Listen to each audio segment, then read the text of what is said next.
Assalamualaikum warahmatullahi wabarakatuh. Apa kabar anak-anakku semuanya? Semoga kalian sehat selalu. Anak-anak, hari ini kita akan belajar SKI bab 1 tentang pembinaan masyarakat Madinah. Nah, yang akan kita bahas yaitu A. Keadaan masyarakat Madinah. Untuk yang B, insya Allah minggu depan ya. Anak-anak, sebelum kita mulai belajar, sebaiknya kita membaca basmalah terlebih dahulu. Bismillahirrahmanirrahim. Struktur sosial masyarakat Madinah. Kota Madinah mempunyai beberapa keistimewaan tertentu, antara lain geografiknya yang secara alamiah memiliki persyaratan sebagai daerah pertahanan militer. Bagian sebelah barat Madinah terdapat daratan luas dengan batu-batu vulkanik dengan bentuk yang runcing dan tajam kehitaman. Yang amat panas, terbakar matahari, disebut Haroh Wabaroh. Bagian timur Madinah disebut Haroh Wakim. Bagian utara Madinah, daerah yang terbuka satu-satunya sebagai lalu lintas. Bagian selatan penuh dengan perkebunan kurma yang lebat dan berdekatan. Jauh sebelum Islam, kota Madinah masih bernama Yasrib. Penduduknya terdiri dari dua suku bangsa Arab yang sangat kuat, yaitu kabilah Aus dan kabilah Khazraj. Keduanya sangat mempertahankan kehormatan dan harga diri mereka.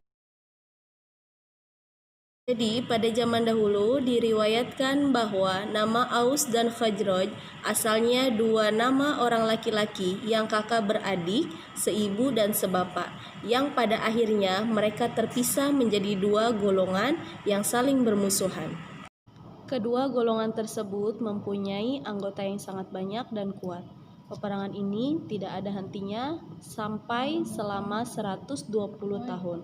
Tidak ada golongan yang mau memisahkan karena keduanya memegang kekuasaan di kota Madinah. Ketika Aus dan Khazraj saling berperang selama 120 tahun, datanglah orang-orang Bani Israel, yaitu kaum Yahudi. Antara mereka ada dua golongan yang telah menjalin hubungan yang sangat erat, yaitu Bani Quraidah dan Bani Nazir. Mereka tinggal di luar Madinah dan ada satu golongan Yahudi lagi yang terkenal dengan nama Bani Qunaiqah. Aus dan Khazraj selalu berperang hampir tidak ada hentinya. Dengan sebab itu, tetangga mereka kaum Yahudi memanfaatkan kesempatan itu agar mereka selalu berperang dengan jalan mengadakan perjanjian dan persahabatan. Lalu kaum Aus mengadakan perjanjian dengan tolong-menolong dengan Yahudi, yaitu Bani Quraidah. Sedangkan Khazraj meminta pertolongan kepada Bani Nazir. Perjanjian itu bukan hanya masalah perdagangan, tapi juga masalah peperangan. Nah, pada akhirnya di Madinah itu terjadi peperangan bukan antara Aus dan Khazraj saja, tetapi golongan Yahudi, Bani Nazir, dan Bani Quraidah. Pada tahun ke-10 kenabian, mereka berperang besar-besaran sehingga pemimpin mereka banyak yang tewas. Lalu dalam peperangan ini yang mendapat kemenangan adalah Khazraj karena mereka mendapatkan bantuan senjata dari Yahudi, Bani Nazir, dan Bani Qunaiqah. Lalu golongan Aus mendapatkan kekalahan dan mereka meminta bantuan ke Mekah dengan mengirimkan dua orang utusan, yaitu Iyas bin Mu'az dan Anas bin Rafi. Ketika sampai di Mekah, mereka bertemu Rasul. Setelah menerima dakwah Rasul, mereka masuk Islam. Ketika mereka kembali ke Madinah, terjadi peperangan lagi. Dan yang mendapat kemenangan adalah golongan Aus. Peperangan ini adalah peperangan yang terakhir di antara mereka. Karena pemimpin mereka telah memeluk Islam, disitulah mereka mendapatkan kedamaian.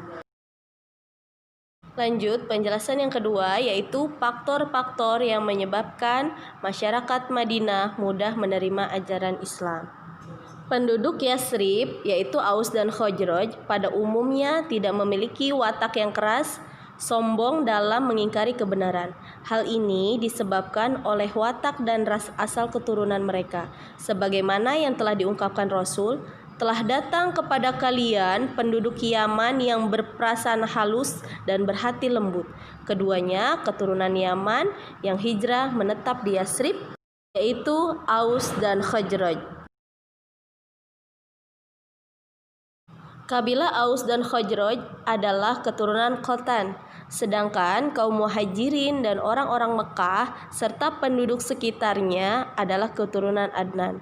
Setelah Rasul hijrah ke Madinah, mereka giat membela Rasul dan mendapatkan gelar Ansor atau orang-orang yang membela kebenaran Allah. Kemudian bersatulah orang-orang keturunan Adnan dengan orang-orang keturunan Khotan di bawah panji Islam. Nah, anak-anak, untuk tugas hari ini yaitu latihan soal dari 1 sampai 5. Silakan kalian kerjakan di buku tulis, tidak usah menggunakan soal. Nah, selesai anak-anak pelajaran kita hari ini. Kita mengucap hamdalah sama-sama. Alhamdulillahirabbil alamin. Terima kasih. Wassalamualaikum warahmatullahi wabarakatuh.